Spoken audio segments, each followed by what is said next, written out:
Here's the one bleep test fact that everyone gets wrong. Don't be fooled by the shit advice out there. One bit of advice I see people giving all the time is when you're practicing or training for the bleep test is just to repeatedly do the bleep test. Wrong, wrong, wrong. It's a test. It's not a training method. A test. Most people find the earlier levels in the bleep test, be it the 15 or the 20, easy. They're not challenging.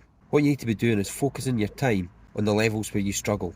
That pace or that intensity where you're struggling to get your turns in it, that's the sort of speed, that's the sort of intensity you need to be training at regularly to make improvements in your bleep test. Another thing that people forget about doing as well is strength. They need to be strength training.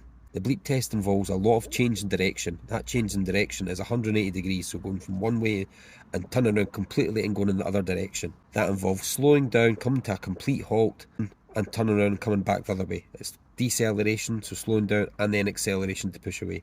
That involves using a lot of muscles. So strength training is a key component if you want to be hitting these higher levels, and it's one area that's neglected by an awful lot of people. The one strategy that I would say to people is run the bleep test as slow as possible. You never get any extra prizes for getting there a second, 2 seconds earlier than you need to. All you're doing is expelling or using up more energy than you need to get there faster, to stand about and wait about.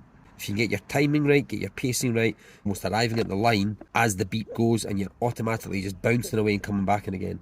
You're using your momentum to go into that line, to bounce away and come back. Almost like a spring, coiled spring. You're hitting up, the spring's getting pushed together, and then as you come away from the line, you're bouncing away. And on that, turn technique is huge. People chopping their steps away too early, slowing down far too early, not sure what they're doing with their feet when they're turning, lunging, slowing down completely, going way past the line. If you get your turn technique nailed, you're going to save so much energy, you'll become more efficient, which means you can save more energy for the higher levels. And that's really it. You do all that not by practicing the bleep test. You do all that by breaking the component parts down, by making sure you're training at the right intensity, training at variable distances, doing plenty of turns, making sure you're doing strength training, maybe even moving on to some explosive stuff, so some plyometric stuff, doing lots of different things and putting it all back together for the optimal performance.